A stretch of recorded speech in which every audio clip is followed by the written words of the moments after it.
자, 지금까지는 지난 22일 동안의 유세 그리고 선거운동 장면을 집중적으로 이야기를 해봤다면 지금부터는요. 중요한 건 오늘이죠. 자, 오늘 진행되고 있는 투표율과 또 예상 투표율에 대해서 이야기를 좀 나눠보도록 하겠습니다. 오늘의 가장 큰 관심 가운데 하나가 당선인의 윤곽이 언제쯤, 과연 몇 시쯤 우리가 알 수 있을지 이 부분입니다. 역대 대통령 선거를 살펴보니까요. 보통 자정이 넘어가기 전에 당선인의 윤곽을 확인할 수 있었던 것으로 알려지고 있습니다. 이번에는 높은 사전투표율 그리고 코로나가 영향이 있는 만큼 당선 윤곽도 조금 늦어질 수 있을 것 같다라는 예측이 나오고 있는데 지금 캠프에서도 각각 이 예측하는 시간을 자정 넘어서라고 생각을 하고 계시는 거죠?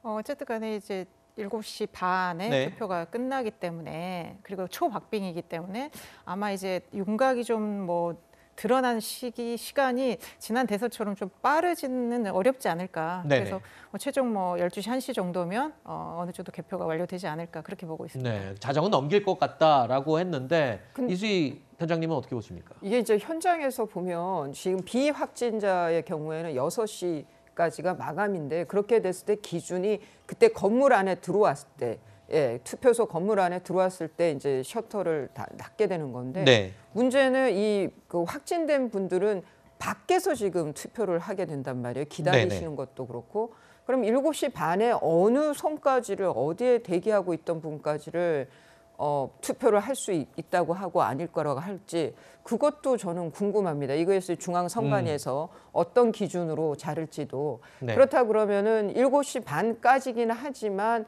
투표가 그때 끝나는 거는 아니라고 봐야 네네. 돼요. 이 확진자들 보면.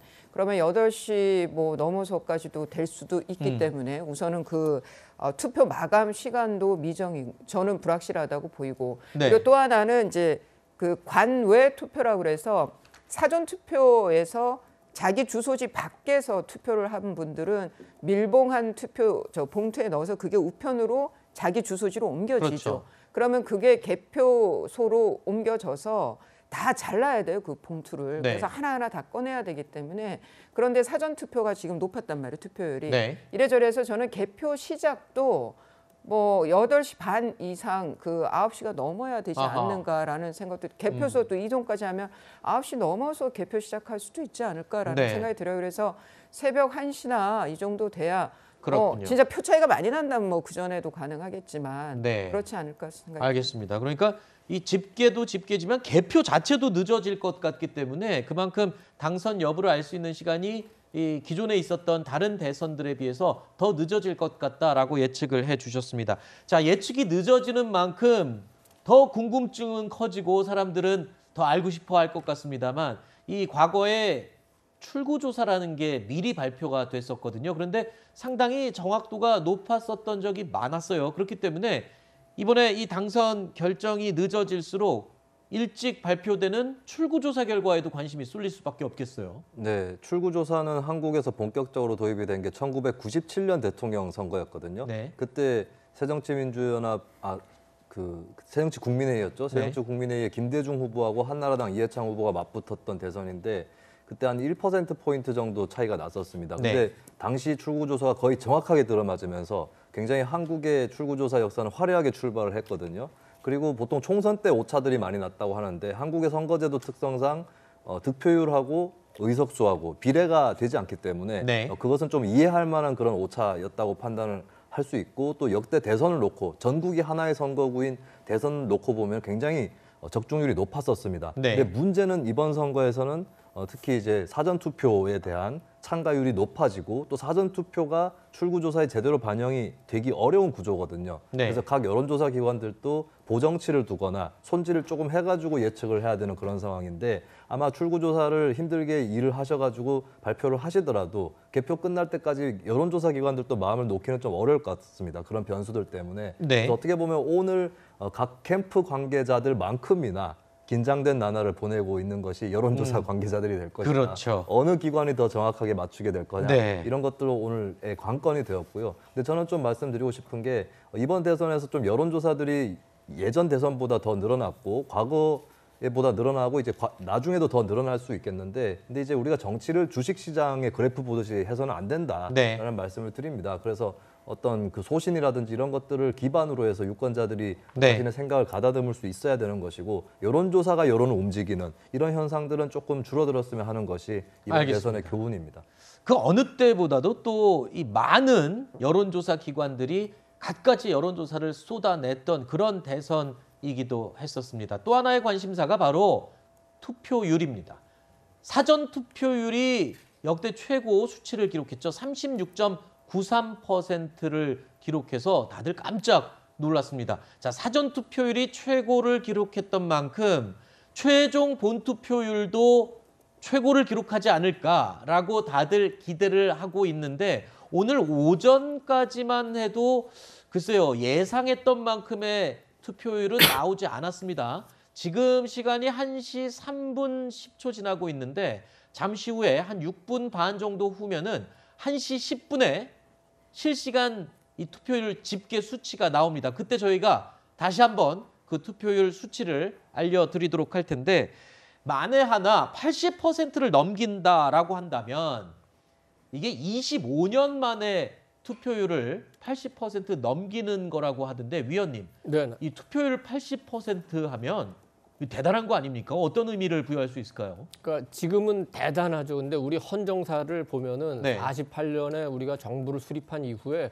50년대, 60년대까지는 90%를 넘었습니다. 심지어는 그 50년대는 97%까지 간 적도 있어요. 그만큼 이 민주주의를 우리 손으로 직접 지키겠다, 또는 대통령을 내 손으로 직접 뽑겠다, 이런 열망이 우리 유권자들한테 굉장히 강하기 때문에 대선에 대해서는 굉장히 투표율이 높습니다. 그러다가 97년에 김대중 대통령이 당선될 때 이제 80.8%로 마감이 됐고, 이후에 20세기 들어와서는 계속 80%를 넘은 적이 없습니다. 네. 그러다가 이제 사전 투표를 처음으로 도입한 대선이 2017년 대선에서 77%를 넘었으니까 80%에 굉장히 근접했고, 이번에 이제 그 조금 선거가 굉장히 그 뭐 최악의 선거다, 네거티브 선거다 비판은 받고 있습니다만, 그러면서 관심은 더 많아졌기 때문에 네. 투표율이 오른다면 80%도 조금 기대해 볼 수 있지 않겠느냐. 네. 특히 사전 투표가 37% 가까운 저 숫자를 기록했고, 네. 또 그 사전 투표에 담긴 그 열망을 생각하면은 그 이번 투표율도 좀 높지 않느냐. 지금만 수치만 보면은 지난 선거에 비해서 한 뭐 2, 3%, 3, 4% 적을 수 있지만 1시에 지금 1시 넘었습니다만 1시에 사전 투표가 합산이 됩니다. 지금 10분에 저희가 결과가 지금 입력이 된다고 하니까, 그렇습니다. 그렇게 네. 되면 지난 그 2017년 대선보다도 더 지금까지 1시까지의 투표율은 더 높아지지 않습니까? 네. 그럼 2017년에 77%니까 80% 가까워질 수 있고, 다만 사전 투표한 분들 그리고 오전에 투표하신 분들은 아마도 그 투표할 열망이 강하다고 할까요? 네. 마음을 일찍 정한 분이시고, 아마 네네. 투표하지 않은 분들은 중도층일 가능성이 네. 상대적으로 높기 때문에 우리 중도층 유권자분들이 얼마나 오후에 이제 많은 투표를 하느냐, 네. 거기에 80% 달성이 달린 것 같습니다. 알겠습니다. 지금 저희가 정확한 수치는 1시 10분에 저희가 입력되는 대로 전해드리겠습니다만, 저희 제작진이 지금 저한테 알려오기로는 60% 넘은 건 확실하다고 합니다. 지난 투표 때보다 5%포인트가 더 높은 거는 확실하다, 이렇게 이야기를 하고 있고요. 19대 대선 당시에 지금 이 비슷한 시간 1시 기준으로 투표율이 55.5%였다고 합니다. 그런데 지금 60%를 넘었다고 하니까 일단 이렇게 대충 5%포인트 이상은 높은 거는 한 것 같습니다만, 잠시 후에 저희가 자세한 수치를 더 확인해서 전해드리도록 하겠습니다. 자, 투표율 80% 돌파 여부와 함께 과연 당선인이 몇 퍼센트의 득표율로 당선될 것인가, 이 부분도 관심이에요. 이게 저희가 지금 과거 수치를 보니까요, 박근혜 전 대통령이 51.55%로 과반 득표를 한 유일한 대통령이었던 걸로 지금 기록에 남아 있습니다. 이번에 저 과반 기록을 깰 수 있는 당선인이 나올 수 있을지도 굉장히 관건이겠군요. 그러니까 이제 우리가 과반하면 굉장히 거기에 의미를 두지 않습니까? 이게 뭐 그게 상징적 의미일 수도 네. 있고, 뭐 향후의 국정을 뭐 운영해 가는 동력일 수도 있고, 그렇죠. 어떤 국민들의 민심을 확인한 네. 하나의 어떤 척도로도 볼 수 있는 이제 그렇게 해서 과반을 되게 중요시 하는데요. 그러니까 그간에 그 보면 사실 국민들이 어느 한쪽 후보를 압도적으로 지지하는 건 사실 민주주의 국가에서는 좀 어렵습니다. 근데 네. 박근혜 대통령이 나왔던 18대 대선 2012년에는 워낙 그 박근혜, 문재인 후보의 양자 대결이었기 때문에 양자들의 후보들이, 그러니까 지지자들이 팽팽하게 결집을 했죠. 그때는 안철수, 심상정 후보도 다 사퇴를 했었습니다. 그랬기 때문에 되게 결집 효과가 있어서 박근혜 대통령이 과반을 약간 넘은 그런 득표였고요. 이명박 대통령 때조차도 사실은 48.6%로 50을 못 넘었습니다. 그때 굉장히 여론조사상 많은 좀 차이도 있었고요. 그래서 이번 같은 경우에 물론 이제 안철수 후보가 사퇴를 했고 좀 심상정 후보는 남아 있습니다. 그래서 뭐 양자, 뭐 다자지만 약간 양자 같은, 그래서 과반을 넘을 수도 있겠지만 글쎄 아마 과반 득표, 지금 어떤 초박빙에서 과반 넘는 거는 조금 어렵지 않을까 생각이 들고요. 저는 이제 과반이라는 숫자에 그 이제 상징적 의미는 있지만 박근혜 대통령께서 과반을 넘어서 득표를 했다고 해서 그게 어떤 향후의 어떤 국정 운영의 성과나 어떤 최후 어떤 마지막에 성공한 대통령으로 남는 그런 건 아닌 것 같습니다. 그래서 우리가 지지율에 나중에 그 득표율에 대해서도 향후 결과가 나오겠지만 항상 국민의 뜻으로 생각하고 좀 겸허하게 받아들여야 된다. 알겠습니다. 뭐 과반의 의미에 대해서 각자 다 다르게 느낄 수는 있습니다만 이수희 단장님은 조금 다르게 보실 수도 있을 것 같아서 여쭙게요. 예, 그 박근혜 대통령의 그 18대 때 대선을 보면은 그 이정희 후보가 뭐 떨어뜨리려고 나왔다 뭐 이러면서 이 보수들을 상당히 결집을 시켰고, 말씀하신 대로 두 후보였지만 결집도가 굉장히 높았다는 거예요. 그리고 또 하나 특징적인 것이 박근혜 당시 대통령 후보께서 그 호남에서 처음으로 보수당에서 10% 넘는 득표율을 했다는 거거든요. 이번에 만일 윤석열 후보가 그 당선이 된다고 하면은 호남에서의 득표율과 그리고 지금 양 진영에서 뭉치기는 했지만 특히나 특정 시대 정신에서의 결집이 그때와 비슷하다라고 하면은 과반이 충분히 넘을 수 있지 않을까, 저는 그렇게 예측이 됩니다. 알겠습니다. 자, 이 과반이냐 아니냐, 글쎄요, 뭐 의미를 부여하기 나름이겠습니다만 굉장히 중요한 부분이 여러 가지가 있습니다. 일단 최고 25년 만에 80%를 넘는 투표율을 기록할 것인지, 자, 그리고 또 이 당선인이 이 과반의 수치를 얻어서 당선이 될지 여러 가지 면에서 관심이 쏠리고 있는 20대 대선 투표 이 상황입니다. 자, 저희가 조금 전에 제가 말씀드렸던 1시 현재 전국 투표율 집계 상황, 저희 제작진이 혹시 준비가 됐습니까? 네. 그러면 저희가 살펴보도록 하겠습니다. 함께 보시죠. 자, 서울 지역 지금 투표율 60.6%를 기록하고 있습니다. 부산 지역은 58.2%를 나타내고 있고요. 대구로 가보겠습니다. 대구가 62.1%의 투표율을 기록하고 있습니다. 자, 다음은 인천입니다. 인천은 58.4%의 투표율로 나타났고요. 다음은 광주입니다. 광주 68.2%를 기록하고 있습니다. 대전 지역은 이 시간 현재 58.7%의 투표가 진행되고 있고요. 울산 지역 61.2%의 투표율로 나타나고 있습니다. 자, 다음은 세종시입니다. 세종 61.6%의 투표율을 기록하고 있습니다. 경기 지역은 59.5%의 투표율로 나타났습니다. 강원 지역은 62.1%의 투표율을 기록하고 있고요. 충북 지역 60.7%의 투표율을 기록하고 있습니다. 충남 지역은 59.7% 투표율 나타나고 있습니다. 전북 지역이 69%의 투표율을 기록하고 있습니다. 전남 지역 70.7%의 투표율을 기록하고 있습니다. 상당히 높은 수치인데요. 경북 지역은 65.2%의 투표율을 기록하고 있습니다. 경남 지역은 60.9%고요. 자, 제주 지역 58.8%의 투표율을 기록하고 있습니다. 자, 전국 투표율 61.6%로 집계가 됐습니다. 자, 투표율을 살펴보니까요. 지금 지난 대선 19대 대선보다 한시 기준으로 높은 건 확실한 것 같습니다. 또 한 가지 특징을 꼽자면은 자, 사전 투표가 실시됐을 때 투표율이 가장 높았던 지역과 지금 이 시간 현재 투표율이 높은 지역과 비슷해요. 상대적으로 가장 비슷한 곳이 전남 전북 지역이 지금 제일 비슷한 것 같습니다. 김수인 평론가님, 이 사전 투표율이 높았던 만큼 이 본 투표율도 높을 것으로 예상을 하는데, 자, 사전 투표율 때 그 영향이 그대로 이어지는 분위기인데요. 어떻게 보십니까?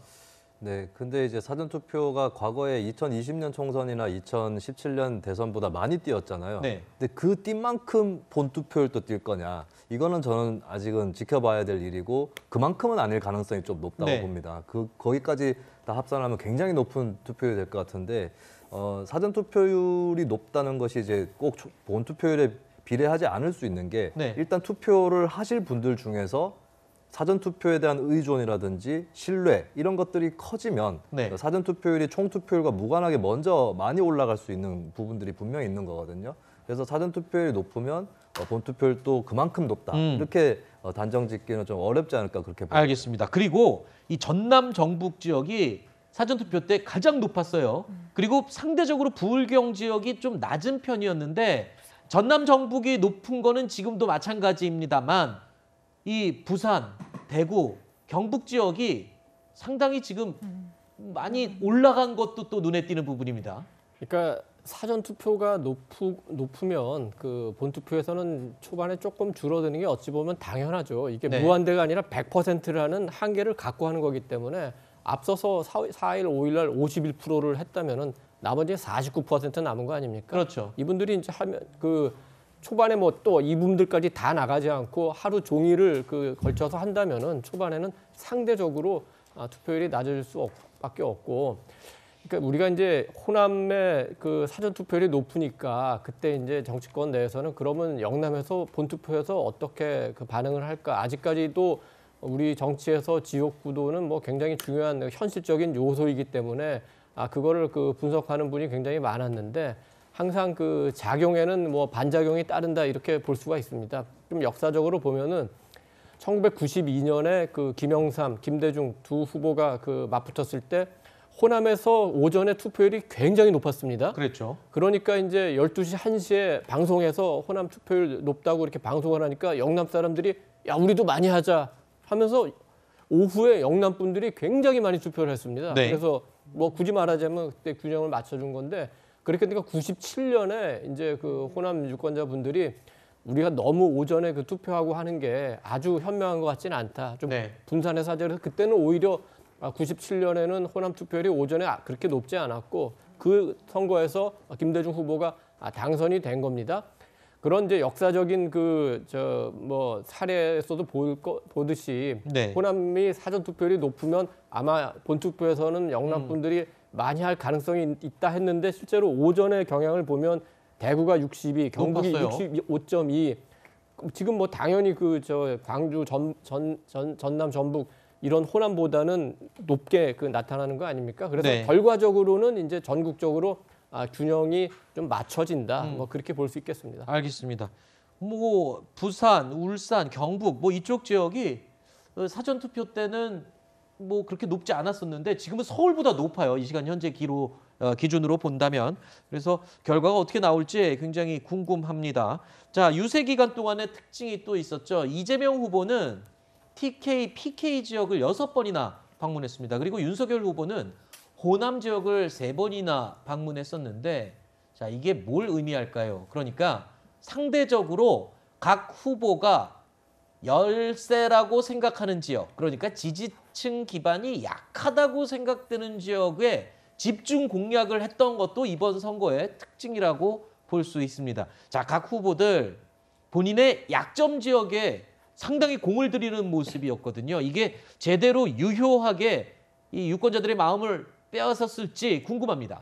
저도 굉장히 흥미롭게 보는 것 중에 하나가 이번에 호남에서의 윤석열 후보의 득표율이 얼마나 될까라는 게 굉장히 궁금합니다. 후보뿐만 아니라 이준석 대표도 굉장히 아주 도서 지역까지도 찾아갈 정도로 공을 많이 들였는데요. 네. 그러다 또 하나는 이슈도 상당히 이제 폭발을 시켰죠. 대형 쇼핑몰 같은 경우에. 그래서 호남 청년층들의 그 새로운 그 마음이 표로까지 이어질 수 있을지 생활 밀착형적인 그런 그 공약으로 대선도 그렇게 득표가 가능한 건지 네. 그거는 좀 지켜봐야 되겠습니다. 그런데 네. 이재명 후보 같은 경우에는 본인이 안동이 고향이다 보니까 네. TK 쪽에 공을 들일 수밖에 없는 거죠. 네. 그쪽에서의 균열을 좀 일으키고 싶었던 것 같은데 그것도 오늘의 투표 결과를 보면 흥미로운 포인트 중에 하나인 것 같습니다. 네. 그리고 이번 대선에서요. 지금 얘기를 나눠봤던 이 지역별 표심도 중요했지만 관심이 또 쏠렸던 표심이 있죠. 바로 세대별 표심입니다. 특히 2030 젊은 세대의 이 마음을 뺏기 위해서 이재명 후보와 윤석열 후보 모두 굉장히 많은 노력을 기울였습니다. 그리고 막판에 다다를수록 서로 양측 후보들 자신에게 유리하다는 해석을 내놓기도 했었는데 실제로 2030의 표심은 어느 후보를 향해 있을까요? 이번 선거에 가장 큰 변수가 될 수 있을 것으로 예상을 하고 있습니다. 자, 김효은 대변인님. 자, 이 두 후보 모두 젊은 층 마음, 특히 요즘 MZ 세대의 마음을 얻기 위한 많은 노력을 했어요. 뭐 영상 잘못 올렸다가 우스꽝스럽게 욕먹기도 하고 수정과 수정을 하면서 많은 노력을 기울였는데 젊은 사람들의 마음이 움직였을까요? 그러니까 항상 우리가 이제 동서고금을 막론하고 요즘 젊은 사람들은 항상 새로운 세대다라고 네. 이제 인식을 하죠. 기성세대하고 다르긴데 유독 지금의 급격한 사회 변화에서 정말 20, 30대는 정말 새로운 세대로 정말 등장을 한 것 같습니다. 그만큼 대한민국 많이 변했고 20, 30대가 지금 처한 환경들이 장밋빛보다는 상당히 진짜 어려운 취업이나 이런 데서 어렵기 때문에 20, 30대가 어떤 우리 사회에서 주역으로 자리 잡기 위해서 이번 대선에서 굉장히 표심이 예측하기 어려웠다. 그렇기 때문에 매우 중요했고요. 그래서 이재명 후보나 윤석열 후보 같은 경우에 그간의 중앙 정치인으로서 젊은 세대들과 이렇게 호흡한 사람이 아니었기 때문에 네. 굉장히 그 다가오기 위해서 노력을 많이 한 것 같습니다. 이재명 후보 같은 경우는 그 명심 캠프라고 해서요. 그러니까 그 젊은 예비 부부 이런 사람들하고 캠핑도 했고요. 이제 윤석열 후보도 본인의 이미지와 되게 좀 다가기 어려운 이런 이미지를 깨기 위해서 굉장히 젊은 사람들하고 자연스럽게 했는데 글쎄요. 근데 이 과정에서 2030들의 어떤 그 진정하게 다가가기보다는 우리가 기억나는 건 약간 무슨 남녀 간의 이런 어떤 젠더 갈등이랄지 아니면 네. 그 세대 그 안에 같은 젊은이 안에서도 뭔가 구별하는 것 같은 그런 것들이 많이 좀 보여졌기 때문에 진짜 저는 이제 막판에 2030들이 마음을 어떻게 정할지는 정말 모르겠고 알겠습니다. 결국 이번에 젊은 사람들이 선거를 결정할 것 같습니다. 네. 젊은 사람들이 이번 선거를 결정할 것 같다라고까지 분석을 지금 해주셨는데 자, 정치권에서 떠도는 이 가설들 가운데요. 대표적인 가설 하나가 10년 주기 정권 교체설이라고 합니다. 자, 지금까지 공공연스럽게도요. 딱 10년 주기로 보수와 진보 진영이 정권을 번갈아 가면서 잡아왔다는 건데 이번 대통령 선거도 이에 해당할지는 아무도 예측 못할 겁니다. 하지만 이 또한 관심을 끌 수밖에 없는 주제가 될 것 같습니다. 자, 예, 지금 무슨 말씀을 하실지 예상이 갑니다만, 네. 근데 보시면 지금 노태우 대통령이나 김영삼 대통령이 당이 바뀌었죠. 그리고 네. 변화가 있었단 말이에요. DJ와 노무현 대통령도 마찬가지고 후보도 또 MB 그 이명박 대통령과 박근혜 대통령에는 그 사이에 박근혜 대통령에 대해서는 야당보다 더 야당이다라고 할 정도였었단 말이에요. 그러니까 지금 현 대통령과 대척을 이루고 자기 목소리를 계속 키워오면서 자기 메시지를 냈던 사람들이 그게 정권 재창출이 된 거지. 네. 그렇다라고 하면은 지금의 문재인 정권에서의 보시면 네. 뭐 판단을 하실 것 같습니다. 제가 네. 이 자리에서 오늘은 말씀드리는 게 적합치는 않은 것 같아요. 네. 선거법 때문에. 알겠습니다. 김수인 평론가님, 네. 사실 이 선거 초기부터 정권 교체에 대한 여론조사는 상당히 많이 이 회자가 되고 언론에 보도가 되기도 했었잖아요. 그 뭐 정도야 시간이 흐르면서 많이 변화가 있기는 했었지만 글쎄요, 이 정권 10년 주기 교체설 이 얘기가 나오는 것도 어느 정도 일리는 있을 것 같습니다만 어떻게 보십니까? 네, 제가 민주당, 국민의힘 양당에서 혹할 만한 걸 한 가지씩 드리자면은 네, 일단 뭘까요? 10년 주기설 자체는 많이 맞았죠. 그리고 단순히 우연이라고만 볼 수 없는 게 국민 심리가 한 번 시켜줬으면 한 번은 더 시켜주자. 이런 게 좀 있기 마련입니다. 한 번만에 끝내기는 좀 힘들다라고 하는 것이고, 근데 다만 이제 정권을 연장할 때 과정들을 보면은 정권의 주류가 몰락을 한다든지 또 대통령의 주변 사람이 처벌받는다든지 하는 여러 가지의 그 난관을 거쳐가지고 어렵사리 정권을 재창출하는 그런 흐름으로 왔긴 했죠. 네. 어쨌든 이제 2번 연속 집권 주기 이런 것들은 이제 민주당 입장에서는 좀 솔깃할 만한 네. 그런 일이 될 것이고, 근데 한편으로 국민의힘 입장에서 솔깃할 만한 것은 역대 대통령 아까 사진도 쫙 나갔지만 역대 대통령들을 보면 정권 연장인 것 같지만 정권 교체인 것 같은 느낌이 드는 경우들이 계속 있습니다. 네. 사실 노태우, 김영삼 정권 이렇게 움직이는 것은 정권 연장이었지만 사실은 정권 교체와도 같은 효과가 있었던 거거든요. 마찬가지로 김대중 대통령, 노무현 대통령 가는 흐름도 정권 교체적인 이미지가 있었어요. 네. 이명박, 박근혜 이 대통령의 흐름도 마찬가지였고, 그렇다면 이제 이번 선거는 사실 근데 많은 대중들 입장에서는 이재명 후보가 되는 것이 정권 교체다. 이것도 일종의 정권 교체다라고 하는 그런 인상은 예전보다는 좀 줄어든 편입니다. 그렇다면 네. 이 부분은 국민의힘 입장에서는 좀 솔깃한 부분이 되지 않을까 네. 그렇게 보이는데요. 근데 저는 양당에 이번에 누가 당선이 되시든 간에 당부드리고 싶은 것은 한국 정치의 패턴이 어느 정도 깨지는 부분이 있다는 겁니다. 뭐냐면 네. 10년 주기라고는 하지만 박근혜 전 대통령이 파면됐기 때문에 9년이었어요. 아하. 그리고 지난 총선 때 여당이 300석 국회의석 중에 180석을 얻은 것은 초유의 일이었습니다. 네. 어떻게 보면 그때의 여당의 압승이 이번 선거에서 또 팽팽한 접전으로 가는 오히려 그런 전화위복, 국민의힘 입장에서는 전화위복이었고 뭐 세옹지마 같은 그런 이치가 발현이 네. 됐는데 저는 누가 대통령이 되시든 간에 한국 정치에 큰 고비가 올 것이다. 네. 스스로 변화를 모색하지 않으면 알겠습니다. 그냥 이제 예전의 패턴에 실려서 가는, 안주해서 가는 그런 정치로는 안 될 것이다라고 네. 하는 것을 이번 대선에서 누가 이기든 간에 말씀을 드립니다. 네. 이 시간 현재도 전국 각 투표소에서는 순조롭게 투표가 진행이 되고 있습니다. 다만 당선 결과를 알게 되는 시간이 점점 늦어질 것으로 예상이 되면서 답답하시는 분들 많으실 텐데 저희 채널A의 예측봇 알파 A와 함께 하시면 좀 마음이 편하실 것 같습니다. 저희 채널A가 대통령 선거 개표 방송을 위해서 서울대와 연세대 연구팀과 함께 공동으로 개발한 알고리즘 예측봇인데요. 어떤 것인지 윤수민 기자가 소개합니다. 제20대 대통령 선거의 개표 방송은 똑똑한 예측봇 알파A와 함께합니다. 알파A는 1, 2%만 개표된 초반일지라도 후보들의 당선 가능성을 계산해낼 수 있습니다. 이재명, 윤석열 후보의 득표율이 똑같더라도 알파A는 한쪽 후보가 조금 더 당선 확률이 높다는 걸 예측해냅니다. 알파A 예측의 정확성을 높이기 위해 채널A는 정교한 여론조사 모델을 개발했습니다.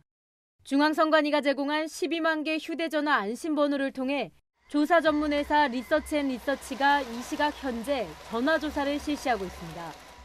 특히 응답하지 않는 유권자는 5번 반복해 조사함으로써 응답률과 정확성을 대폭 높였습니다. 또 이틀간 치러진 사전투표 구체 정보는 중앙선관위에서 제공받고 여기에 대선 당일 100곳 안팎의 투표소에서 실제 투표자의 연령별 성별 구성을 현장 조사합니다. 낮 12시부터 15시간 논스톱 연속 방송을 통해 향후 5년 국정을 책임질 대통령 당선인이 선택되는 순간을 보여드립니다. 채널A 뉴스 윤수민입니다. 지금 이 시간 여야 후보들은 이 정작 뭘 하고 있을지 궁금하지 않으십니까?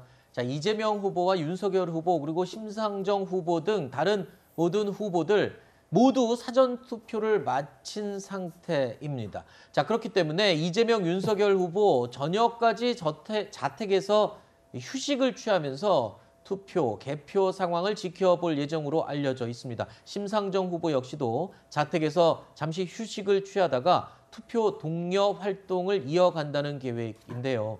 지금 투표를 실시간으로 지켜보고 있을 각 후보들의 심정이 어떨지 궁금합니다만 이도훈 의원님, 네네. 통상적으로 이렇게 이 선거 치러지는 당일이 되면 그 전날 유세는 다 끝나잖아요. 네네. 그럼 후보들은 심정이 어떻습니까? 뭐 합니까? 주로 이 정치인들은. 우선은 후보분들 다 얼마나 피곤하시겠습니까? 그렇겠죠. 공식 그 선거운동 기간만 하더라도 정말 강행군을 했는데, 그러니까 우선은 쉬어야 되겠죠. 네. 근데 계속 실수만은 없는 게, 이거 뭐 굉장히 좀 냉정한 얘기지만, 이길 것 같은 후보는 있다. 이제 저녁에 국민들한테 드릴 감사 인사말 연설을 준비해야 되겠죠.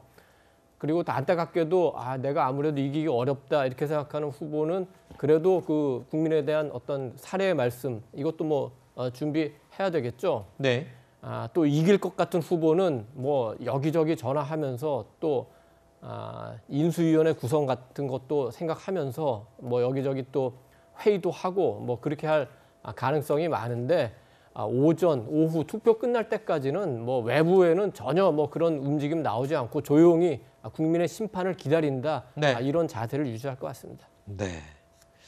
뭐 특별하게 투표가 끝나기 전에는 할 게 없다고 해도 잠도 안 올 거예요. 뭐 이게 아무리 피곤해도 잠이 오겠습니까? 뭐 이 비교가 안 되는 선거를 저는 네. 뭐 총선 치러봤지만 이게 그 몸은 피곤한데 막상 또 잠이 그렇게 안 와요. 이게 그렇겠죠. 신경이 곤두서 있으니까. 또 앞서가는 후보는 그나마 좀 나은데 쫓아가는 후보는 정말 심신이 모두가 피곤한 상태가 되죠. 네. 그런데 이제 그 아마 뭐 당선이 거의 확실할 겁니다라고 하면서 후보에게 전화를 하고 뭐 이래서 지금 후보가 쉬기도 어려운 시간이 아닐까 그렇죠. 예 네. 그런 생각도 들고 그런데 아마 두 후보 모두 링게를 맞지 않았을까 링게 투사라도 예, 알겠습니다. 엄청난 강행군이었기 때문에요.